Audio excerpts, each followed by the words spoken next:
Hello and welcome to Women's Radio Station. I'm Dr. Annette Greenwood, life coach and author. On today's show, Dr. Annette Talks, I'm diving into a conversation about life after estrangement and how losing a child to estrangement is a peculiar complex loss and one my guest Sundy Gilchrist calls a living bereavement. Has this ever happened to you? I can only imagine that for most parents, you would never consider that their adult child might choose to not speak to them one day. But this is exactly what happened to Sunday way back in 2006, after a somewhat messy divorce and 20 years of marriage.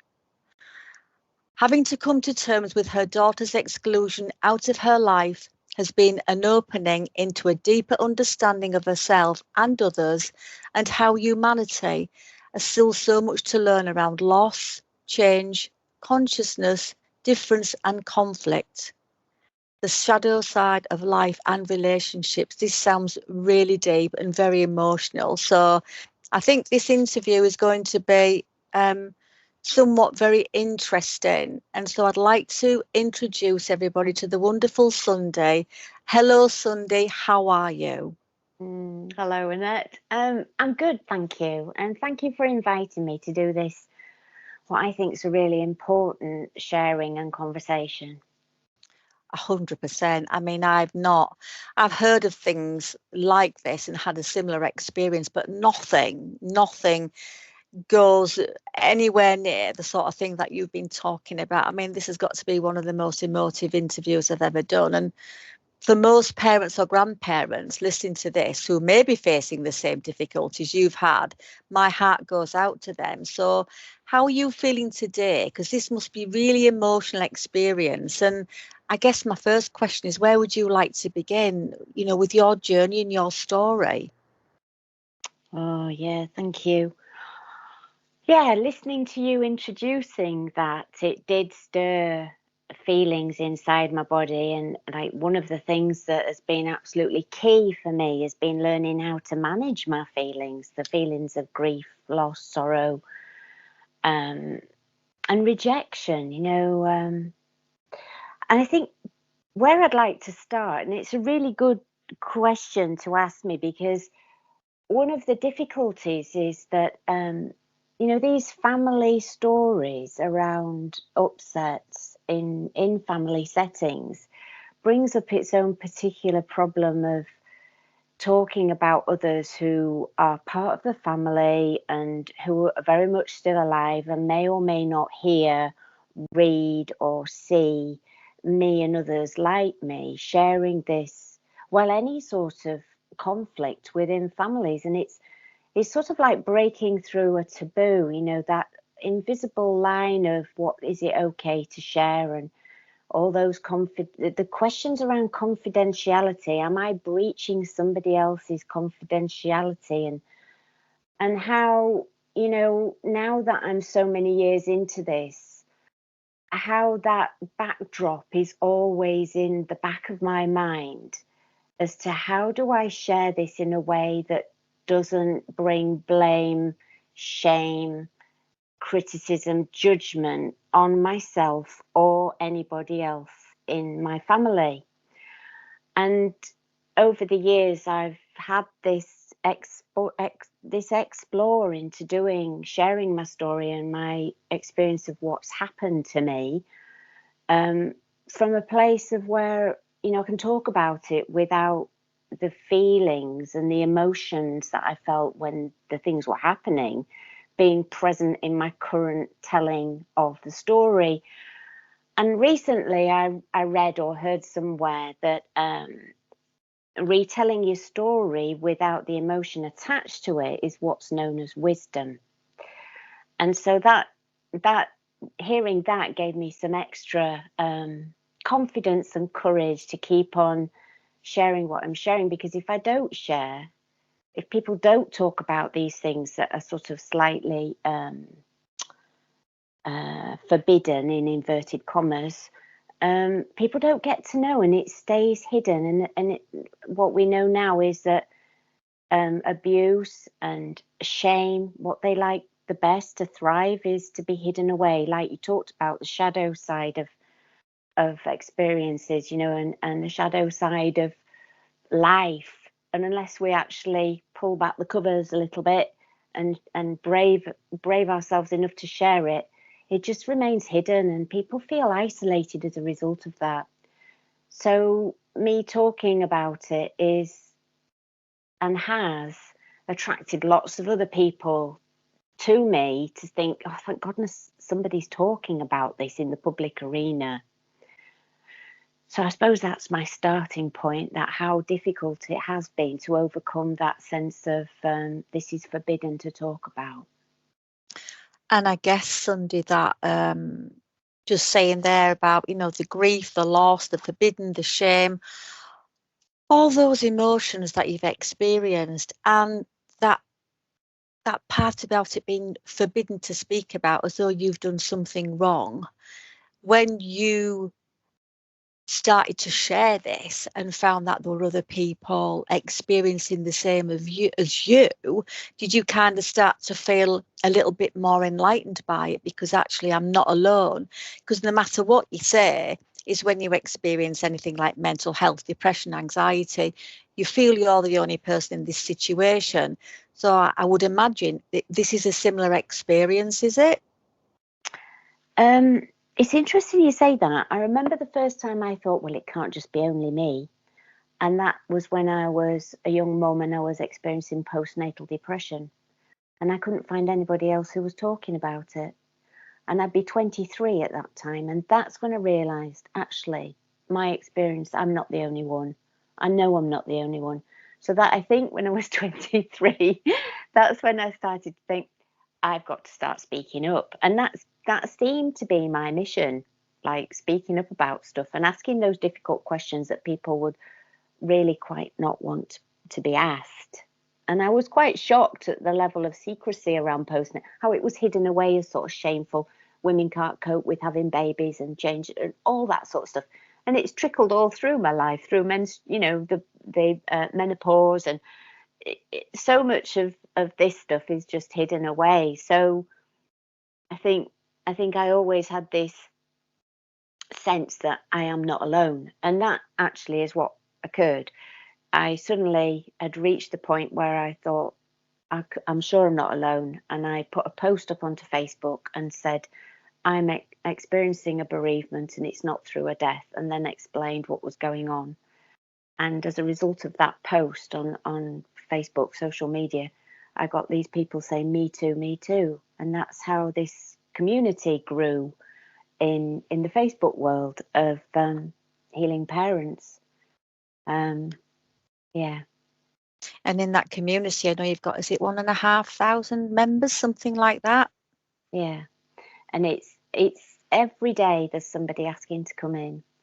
And every day I'm having conversations with people who are experiencing this for a variety. There's so many reasons why adult children leave the lives of their parents. And there's a half a dozen reasons, and I could trot them all off, and maybe we get time to discuss that. And it's I think for me, when I first started to share about estrangement, this was way back in 2016, and there were hardly any sort of places or groups or books or articles being to access at that point. And since then, it's absolutely exploded. And there's more and more parents experiencing this with younger and younger adults. And and I have a sort of view as to why that's happening. But before I do that, I'd really like to talk about some of those uncomfortable things that I've experienced in my life. And you mentioned a little bit about blame, and and to go back in my own family line, there was very much this thread of I was born in 1960, and my parents were born at the turn, more or less at the turn of the century. I was the last one of 5 children, and brought up when smacking and anger and that was seen to be normal in many families, and possibly still is, but it's probably a bit more hidden these days. So, I would get a clout from my dad, and that way of being, I then manifested that with my own children. So in other words, in my temper, I would shout at them and I would hit them. And that's been a really difficult thing to say because there's so much judgment around violence these days. And that family thread of what I would call abuse, because it is, for me, that is my definition of where you raise your voice or you hit anybody in any way, shape, or form. That for me is abuse. And I think maybe I'm the only one in my siblings who have grappled with this, and or maybe not. I don't know. I can't fully say that. And yet, coming to terms with the abuse part of me, and also the work that I had to do around my dad and me, that sort of really helped me to realize who I was. And as my marriage was falling apart, all of those parts of me that were scared and angry and used force and control came out big time. So those are the sorts of things, when it became clear that my children were backing off and backing out of my life, I became a chaser. So I would rock up at their doorway and bang on the door and demand. I was demanding. And that, of course, just then a series of events of police being involved. I was, at the very end, I was given a restraining order. I had to go to court. I was not arrested. I was invited to interview, and then I was charged with harassment. And that, that was such a thing to go through. And there's a part of me that understands why one of my daughters took that stand. And I was concerned around her at this point, because I was beginning to see that she was manifesting similar behaviours that I had manifested as a younger parent. So there were some things that I did that I struggled with, that, there was a time when I changed the locks on my door so that my daughters couldn't get into my house. And one thing that is really uncomfortable for me to share publicly, and I'm going to, is that I did report my daughter to social services because I was worried about if she was doing the same to what I'd done to her as a child. I'm actually, I feel like really hot in this moment sharing this because it is extremely uncomfortable. And the support that I've had from people around the actions that I've taken or not taken has been really useful for me. I've had a lot of wise women who have held me through this unknown, uncharted territory in how to handle myself around being cut out of my children's lives and my grandchildren's lives. I did have contact with two of them for a number of years before that relationship changed, and that daughter too chose to leave my life. And so I am not blaming my adult children, and to get to a place of not blaming myself has all been around self-forgiveness and recognizing the humanness of myself, and how when I go into uncharted waters, that there's no guidebook, there's no this is what you need to do, this is what you need to not do. And there wasn't any reference point that I was aware of at that time for me to follow. And interestingly, I've had lots of parents who've said to me, I'm so glad that you told me your story, because I was going down that route too. And because of your sharing, I chose not to. And I'm talking in particular around the fact that I was a chaser, that I would think nothing of sending them emails, letters, even when they'd ask me to stop contacting them. I was still pushing to remain in contact with them. And so many of the parents have been so grateful to me for saying, I'm so glad you shared that with me, because I was off down that route and I'm glad I didn't go. Sunday, I just want to honour what you've just shared with everybody, not just with me, but anybody who's listening all over the world, in fact. And you're very brave, and you might feel hot and sweaty, but you're very brave to have done it and to be so open and honest about what you did, how you've done it, and how you've handled it. And one of the things that comes to me is about that's learned behaviour, isn't it? You've seen your parents do it, and you've done it yourself. And we both grew up. I'm 5 years probably older than you, but we still grew up in a time when you went to school, you got the cane, you got the slipper, you got detention. And many, many times you've seen, I've seen some of my school buddies stood at the front of the class and getting six of the best across the hand. I mean, and that's the education system way back then. So when you talk about it in your own home and you're seeing it, you think it's normal. You think that's what should be happening. I mean, I've done a lot of work with offenders, ex-offenders and stuff, supporting them to come through the other side of stuff like this. And without exception, there's always something from the past where they say, well, my dad hit my mum, or my mum did this. My mum used to throw things all over when she'd been drinking. I was like, oh my God. And I could see myself going down the same path. So I can honour what you're saying there and how difficult this must be. And what I'd like to ask you is, so, you've got this restraining order. You've been to court, you've got restraining order. How on earth must you have been feeling at this point, knowing that you've got a restraining order from your own children? It was tough.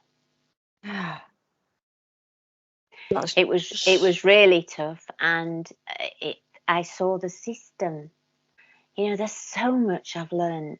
I saw the patriarchal system. I was in this courtroom, and it was all women. The magistrate, my lawyer, solicitor, the prosecution solicitor. There wasn't any of my family there. There was just a few people. It was a magistrates' court, local magistrates' court. And even when I was being asked, do you consider yourself, not do you consider yourself, how do you plead, guilty or not guilty?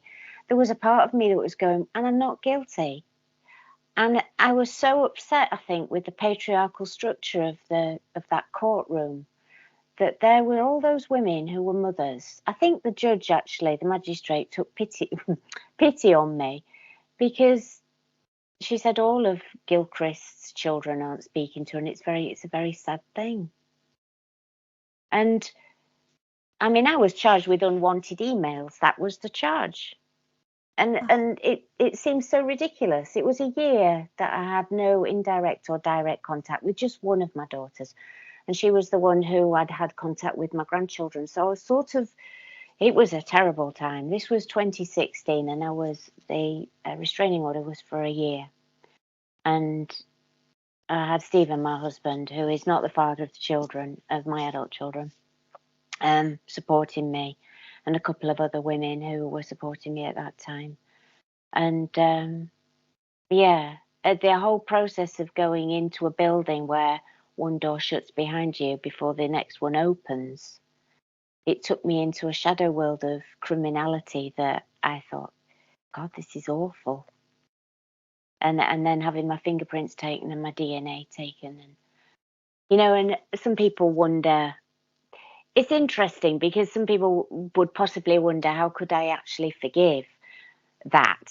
And yet I have such a huge heart, and I think, well, I can understand it. I wasn't listening to a very strong no.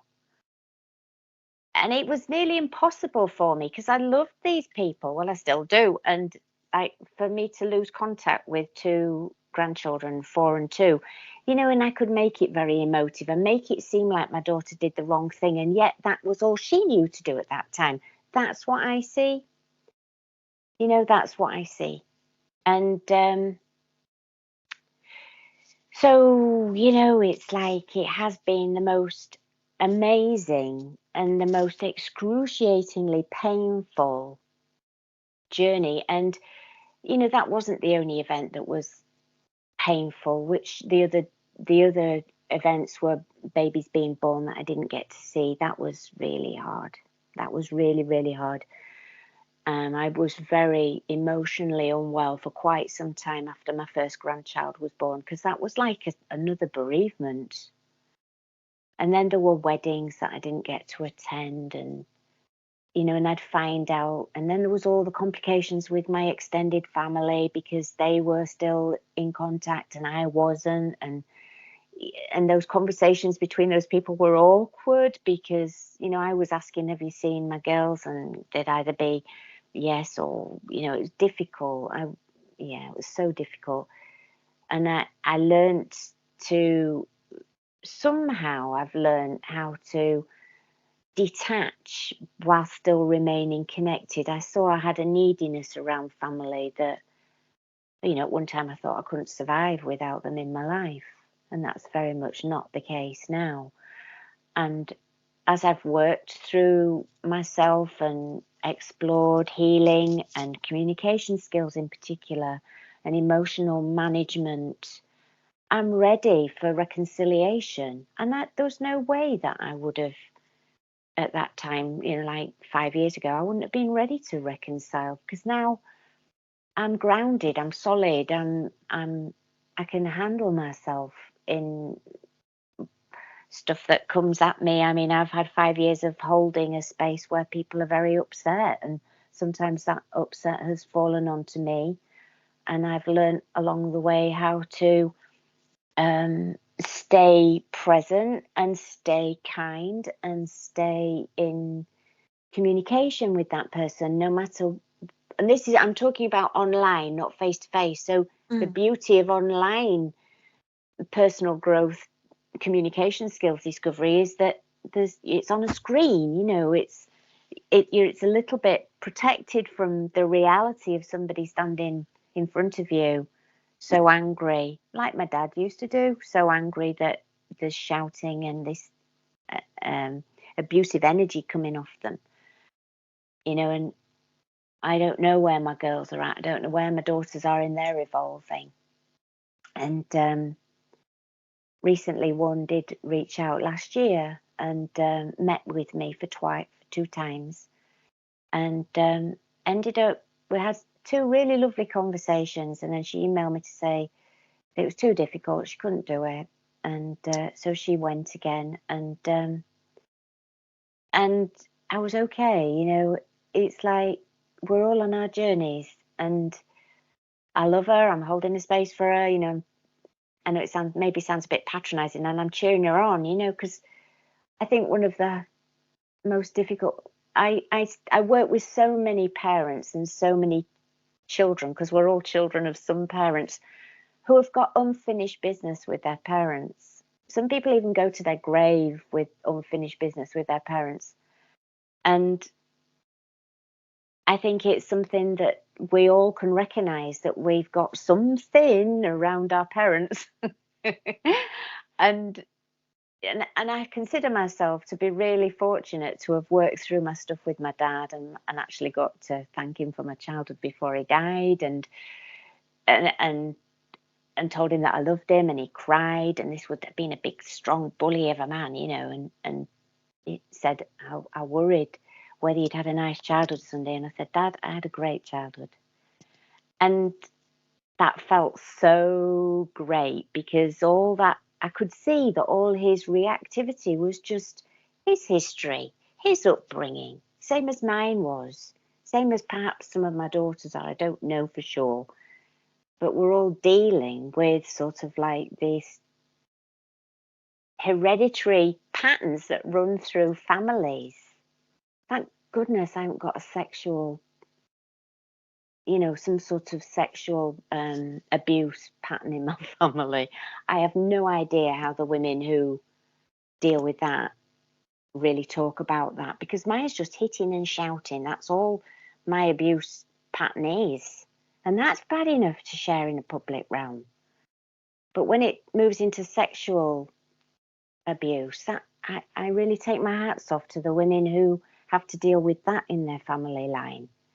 I just feel like a junior in the world of sharing family abuse patterns. Oh, Sunday, it's. And Are you okay? Are you yes, okay? I was just taking a big breath there. Take a drink. Take a drink if you need one. It's like there's this whole thing, isn't there, about and almost demonizing you for being a mother. There's the criminality essence of it, where you're being fingerprinted. No doubt you had photograph taken and all that business. And we're talking about emails here, aren't we? We're not talking about you've actually gone out and done something horrendous. You've not committed a horrendous crime yet. You're still treated in the eyes of the law as a criminal, and you're actually guilty of nothing other than loving your children. Yes, the behaviours around it, which is what you're sharing here, the behaviours around that loving of your children and the difficulties you must have experienced when your first grandchild's born and all you want to do is actually go and pick them up and hug them, but you've not got the opportunity to do that. And when you see other families, other parents and grandparents with their children, you think, oh goodness, that must have been really difficult, and that must have done more than pull on your heartstrings. And this, how you refer to it as your abuse, about hitting and shouting. Again, I just want to make this clear to people listening. And I know it's not accepted now, but we both know it goes on behind closed doors. We both know that hitting and shouting still goes on. And I guess it's at what level? If somebody stands on my foot, oh God, they're going to know about it. That's painful, isn't it? I'm not going to go, well, thank you very much. That's the best bruise I've had this year. It's an automatic reaction, isn't it?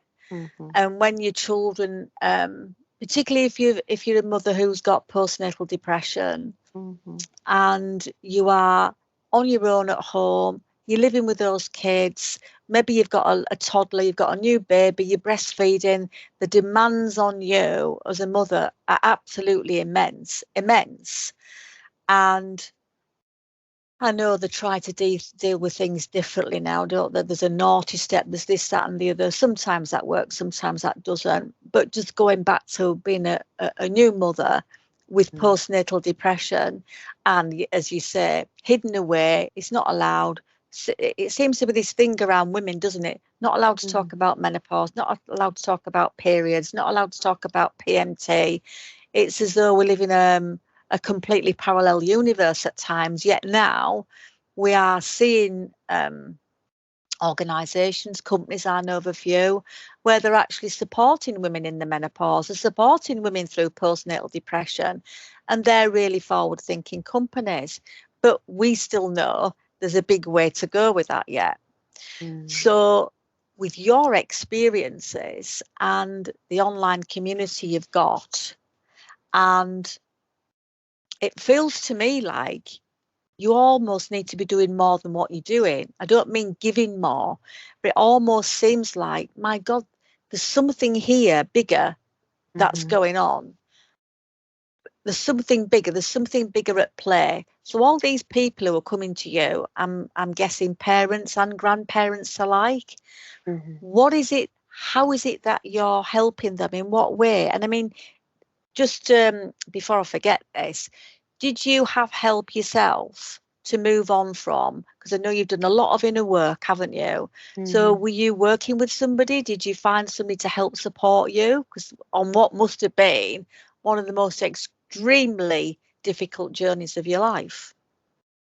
It was. It is. It still is. Because Yeah. it's like it isn't finished. In answer to your question, I was searching for books, articles, understanding.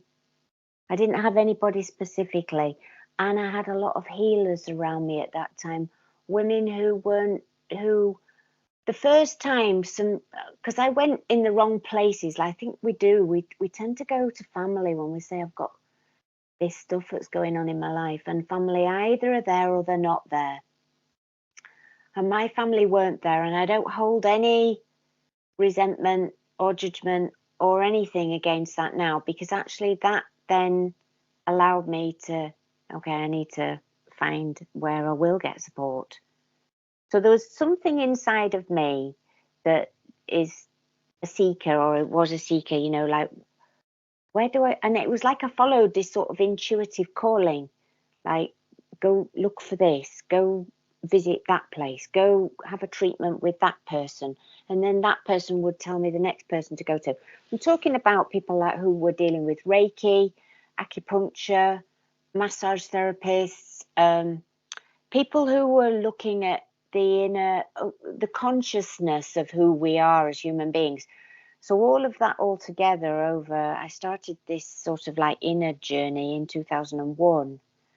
So all of that material was sort of feeding into this painful episode of, and then I found somebody who was really exploring grief as a vehicle for transition. That was huge when Rose Diamond and the Silver Tent Woman and her work, Sitting with Death and Choosing Life program, sort of like, oh yeah, they sort of like gave me a language around what I already understood, but gave me the language around it.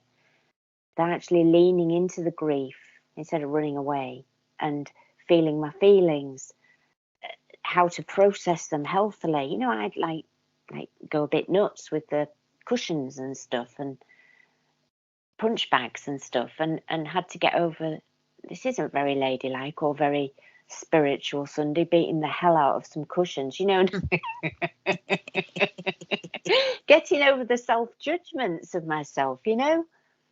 And then I got really interested in sort of like the whole thing around estrangement. What is it? Who's talking about it? Where's the concepts around it? Why is it happening?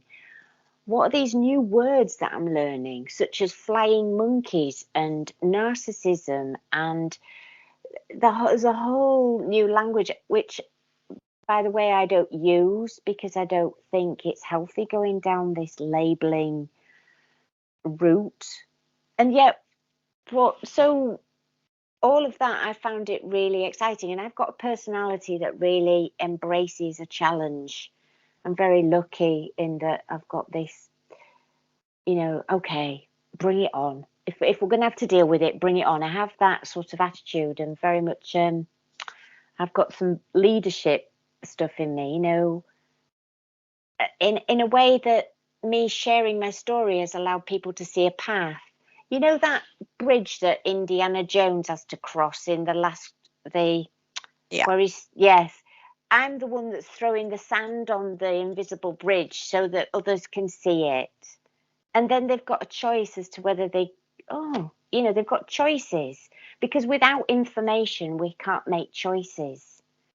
So for all of us, for me, speaking my voice, speaking my experience allows people then to see a path, even if it's not the path they want to go on, you know? So that actually regurgitating, it's not a particularly elegant word, but regurgitating my experiences, my story, my findings. I'm going to do this, I'll give you the results when I come back, you know. That for me has helped me to heal, because other people have affirmed my journey for me in a way. And I've said, you know, it's so great to come to a place where it's non-judgmental, where you get some information, where you throw these questions in, Sunday, that have me like seeing things from a different perspective. And you know, that's really supported me in my healing.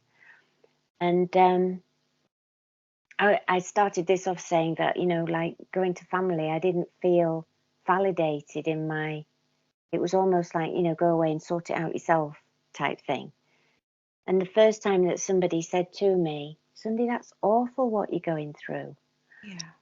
I fell apart because I'd not heard that. I hadn't had anybody who'd, up till then, I'd had, well, you know, you what have you done wrong? Because that's one of the main things that parents get. Well, what did you do for them not to speak to you? Because it's so unusual, or it has been unusual, that adult children don't speak to their parents. But it's becoming very common. And to hear somebody validate you is like, oh, okay, so I'm not isolated in this. I'm not alone in this, that people do have my back and do see that this is one of the most difficult things to deal with. You know, one of the hardest things that I got to do, but one of the most wonderful, I got to tell my 4-year-old granddaughter, I got to say goodbye to her. I got to say, I don't think I'm going to see you very much. And remember me, remember Granny. She was 4 at the time. And she just hugged me, and that's the last time I saw her. And she's now in her teens, almost in her teens. Gosh, that's so hard. I mean, I can absolutely, the empathy and the sensitivity around all this is difficult even for me as another woman, hearing what you're saying. And I've not been experiencing what you have, but for anybody out there who is, they can't help but have that compassion and I bet there's somebody listening to this going, my God, this is me. This is me. And I had no idea that there were, you know, so many other people out there going through what I'm going through. But you'll have to forgive me for asking this question. What is a flying monkey? It's somebody who is supportive of the person who is doing the estranging. Oh, so I see. sort of a supporter, really. I once reached out to one of my daughter's friends, and she just said, well, you have to realise, Sunday, that not everybody wants to be in your life. So she wasn't supporting my daughter and me to come together. She was supporting, and I think there's a lot worse things go on than that. People actually sabotage. It's very complex.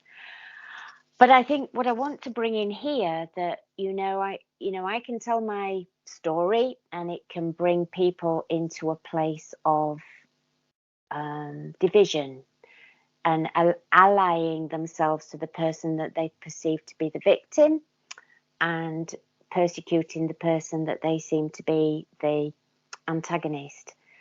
And I think that's one of the most difficult things that I've accomplished, is bringing compassion and empathy for these adult children who have chosen to exclude themselves from their parents' lives. Most people would seem to choose one side or the other, depending on where you're coming from. So it seems to me that I could tell that, and people would empathise with me and perhaps feel a bit angry towards this daughter who chose to take her grandchild and herself out of my life. And that is one of the problems. One of the main problems is that people don't seem to be able to hold both sides of the coin and have empathy for this problem that is not theirs, really, but they seem to want to choose a team. So you're either on the parent's side or you're on the child's side. And there are some groups now who are coming together, who are called estrangement groups, who have both the estranged and the estrangee in them. And it's very interesting talking to some other adult child, of which I have a few friends who are adult children who aren't speaking to their parents. And the conversations that we have are really useful, because both of us, if we're in that level of awareness, can see both sides and have empathy for both sides and not make anybody wrong. And I think that's the hardest thing with any relationship conflict, is that most people still choose sides. In divorce, in this type of thing, anywhere there's any separation, it seems that you have to pick a side. And maybe you don't. Maybe there's a way that you can actually hear somebody's really painful story and not feel angry for them on their behalf towards the person that they feel hurt by. And that's a massive piece of work in itself, one that I would encourage everybody to explore. If you feel that you've got this vengeful part of you that wants to somehow ring up somebody and say, do you realise what your family is going through with you doing this? And like, where's that coming from in you? Because that's where our healing is, where we can see both sides, not be involved and be useful rather than a flying monkey, for instance, or somebody who is taking sides. It's not helpful. No, and that it's such a strength in what you're doing, helping others to heal, and even by saying both can sit down, and maybe there won't be a way forward. Maybe if you and one of your daughters or whatever sat down together, and she shared her reasons, which you already know, for doing what she's done and why she finds it difficult to be able to speak to you, and you can share from your perspective. It may be that it's never resolved in a sense, but actually you can both hear each other and both respect why you've done what you've done, and allow that to either maybe bring you together without any conflict and healing and growing. And because if it did happen, Sunday, where you both decided as adults that you wanted to make it work, it's not going to be an easy ride, is it? It's not. There's going to be painful stuff come up, and there's going to be things where it's challenging. But I'm guessing, would you say the journey to the other side of that would be worth it if you were both in agreement, or anybody else who might be experiencing what you are? Oh, yeah, undoubtedly. I think there's this, I mean, the umbilical cord is cut. And like I said earlier, I think there's always this connection between a parent and a child. And there's always this sort of desire to have a really healthy, I'm speaking from my point of view, so maybe it's not true for everybody, but to have a healthy relationship. And maybe some of those relationships are not available to be healthy. I don't know. There's other factors to take into account. Some parents don't do the work that I've done. They don't do the inner work. They aren't in a place where they can hear their adult child. Some adult children don't do their inner work and aren't in a place where they can see their parents as just like another person. There's a lot of expectations. There's a lot of assumptions. There's a lot of conditioning around what a parent is, what a child is, and about what a mother is and what a father is, what are their roles, and I talk a little bit about there comes a certain point where you aren't a parent anymore. Adult children don't need a parent. They need a mum and a dad. And they don't need a parent like they did when they were younger. And yet some of us parents go into role identity. We can't let go of that role. We always feel responsible for our adult children. And that can so get in the way of an adult to adult relationship. And there's very little material to be accessed around how to have an adult relationship with your adult child. It's a book that's burning away along with many around this topic area for me. I've got one book going at the moment, but it's more of my wisdom notes rather than anything around estrangement in particular. And if I had to have written a book around estrangement in the early days, it probably would be very different flavour to what it is now. Whereas I think perhaps my pain would have been leaking out all over the pages, whereas now my healing is probably more likely to leak out over the pages. But I think, what you say about coming together in a reconciliation conversation, it's almost like a divorce. It is like it's a divorce.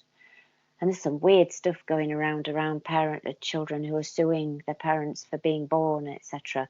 And that's the other extra. Yeah. So there's a lot of weird stuff going on, which is all around this artificial imagery, AI and gender issues and all that sort of stuff. It's all there's reams of how to go no contact with your parents, how to all the grey, there's a phrase called grey rocking, which you and I would probably go call sending somebody to Coventry, shunning.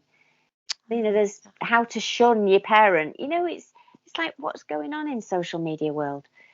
But that aside, the reconciliation process is I see breaks in relationship as portals into increased intimacy and connection. And I think that is where my belief lies, that when there's a rupture in a relationship, it's an invitation into deepening, into connection. It seems we've always thought it the opposite way, that if there's a rupture, you just leave it. It's like you let it die. But actually, for me, it's an opportunity into like, okay, so what's going on here? What do we need to do? What's wanted? What's required? What's the problem? And that involves us being authentic, being vulnerable, getting past our fears, speaking our truth with each other. And that is really quite difficult for a lot of people, because we've got a lot of fear, and even more so these days. It's like, if we consider something to be toxic, which is a lovely new word, that relationships are toxic, they're supposed to be avoiding, which is increasing separation, not encouraging connection and love and harmony. And I'm all about love and harmony, and like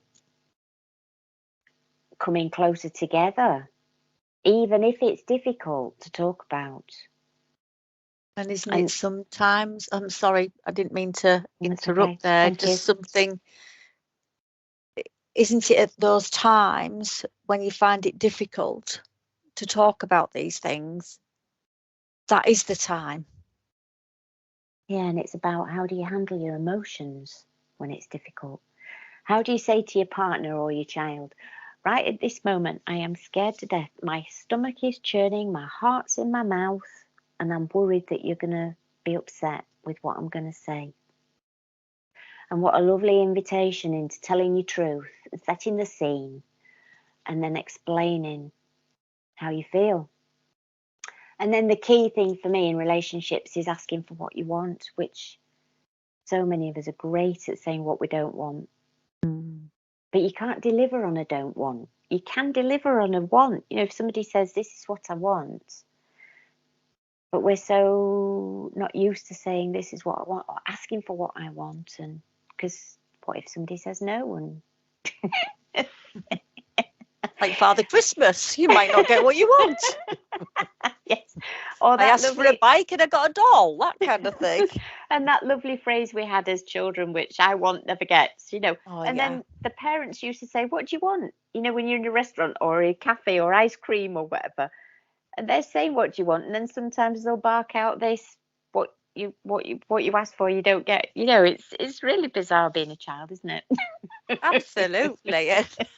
It's just I made a little mental note to myself there when you were talking about the reconciliation and the healing and things, and sitting down and having conversations versus some of the words that you've told me today I wasn't aware of, about these latest groups where it's how to shun your parents and things. I don't know whether you're familiar with the work of it's called Nonviolent Communication, Sunday. Have you heard of it?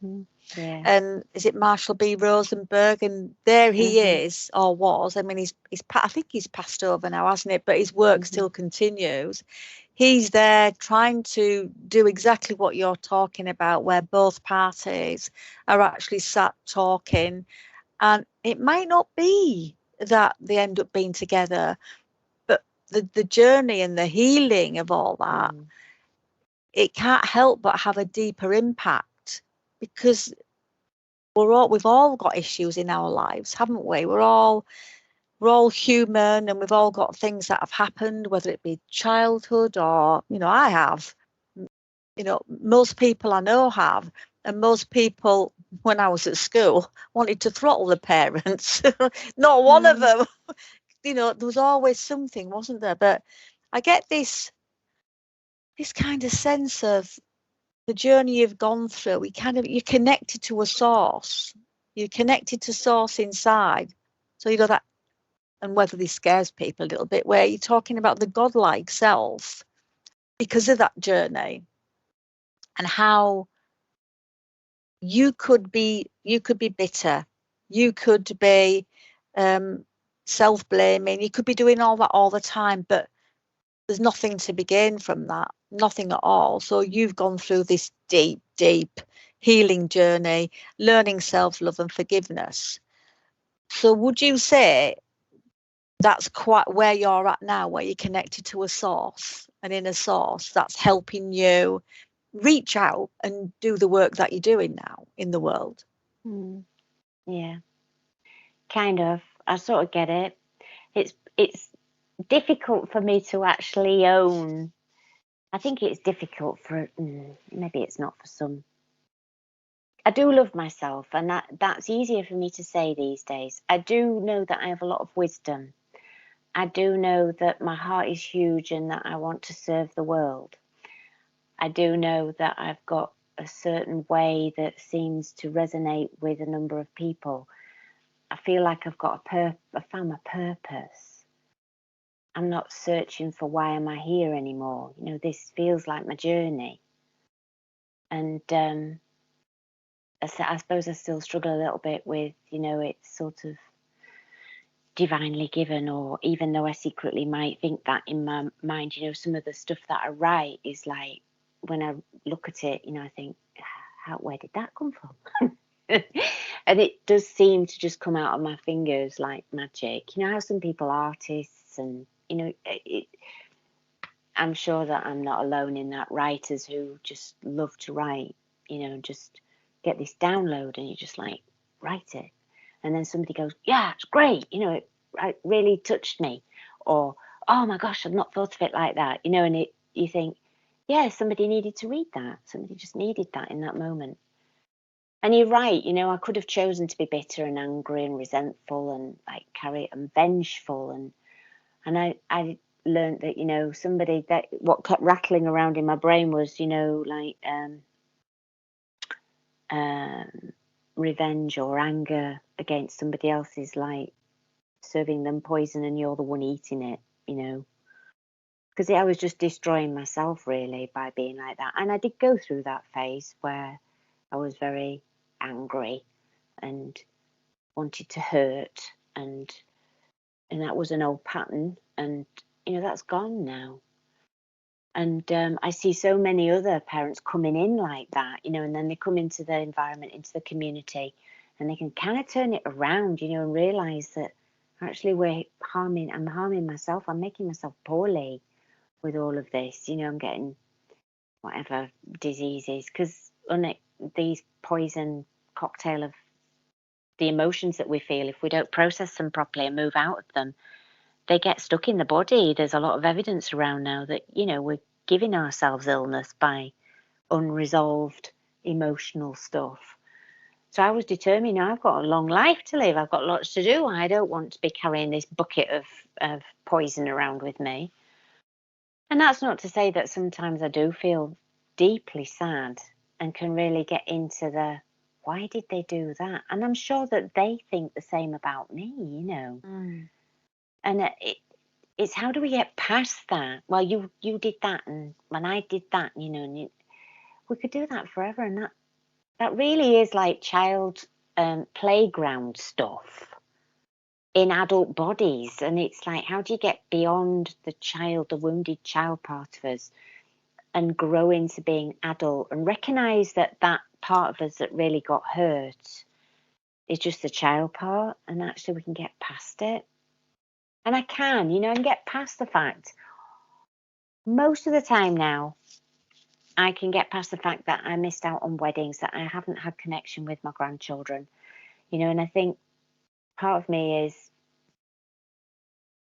is looking forward to the fact that I might get to be really active, a great grandma, that my grandchildren might gravitate back, and I might get to really be involved with my great grandchildren. Who knows, and I just have that as a vision, and I see my daughters always smiley faces on and waving at me and going, hi mum, good to see you. I keep that as a vision rather than the memory of the painful stuff that I've experienced indirectly and directly, because a lot of the time it's imagination that runs the shop up in my brain if I'm not careful, can make things worse. And I remember when, I can bring it all out if I need to, but what's the point? I'm just putting a load of poison in my body. I might as well Oh yeah, that happened. And move on into a more forward thinking. Have a look at the pictures from the past, photographs of the past. And it's a process. I'm seeing that so many people have to go through this grieving process of losing their children to estrangement. There's anger, there's bitterness, there's blame, there's throwing rocks, and being very unpleasant, which makes it worse. So for people who are at the start and they feel their adult child pulling away, that is the point where you go inside and think, why is this bothering me? Why do I feel this need to reach out and be reassured that they're not leaving me? Because it's that fear in parents that actually makes the kids go. It's an amazing thing to have been through this process myself and to witness so many others going through it and seeing how we create estrangement through the fear of it. The fear of loss actually creates it. And it's those difficult conversations. Why do I fear my children leaving me? Is a really good question to ask ourselves. Why do I feel the loss, even if it hasn't happened, And for anybody, whether it be parents or grandparents, that last 5 minutes of what you've said, and they're going through that, I can feel that. How do they contact you? How do they reach out and get the support that you're offering? And whether it be, is it one-to-one or whether it's in your online community, how do they do that? I'd like to make sure that people know they can contact you. Yeah, thank you. So the fortunate name of having a name like Sunday, it's very easy to find. There's only a couple of us in the world called Sundy Gilchrist, which I found fascinating, but my first name is without the A in, and it's Sundy, and I am on Facebook, and I also have a website called it's sundygilchrist.com or sublimerelationships.co.uk, or a simple sundygilchrist@gmail.com, an email. And do you have a book out yet? Is there anything that you want? No? That was a bated breath. I was waiting for you to say, I've nearly finished it. Oh, yeah, it's going to be out this year or next year.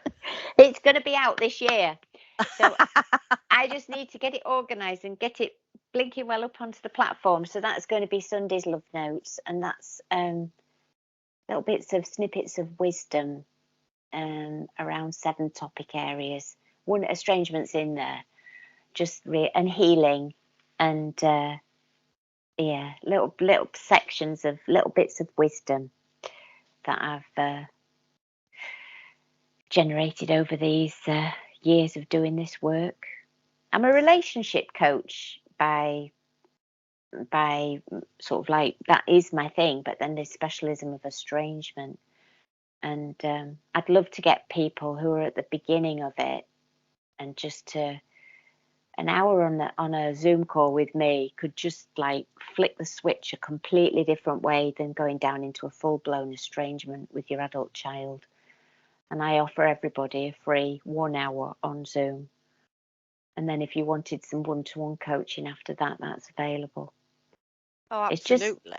It's just nipping this in the bud before we go down into full-bodied estrangement, really. Just through the very fear of it. Oh, absolutely. We've got about 50 seconds left. I can't believe it. But in that time, I want to say what Sundy's just said there about contacting, and yeah, please do. I mean, because what you're doing is you're coaching others into a relationship with themselves. And I think in this latter part, I'd like to say a huge thank you to Sunday for being so open, for being so honest, for sharing what is a very difficult subject. So thank you so much for being with us today, Sunday. Please check us out at Women's Radio Station. You can find us on Instagram, Twitter, Facebook, LinkedIn, and what's been a very powerful story. Thank you.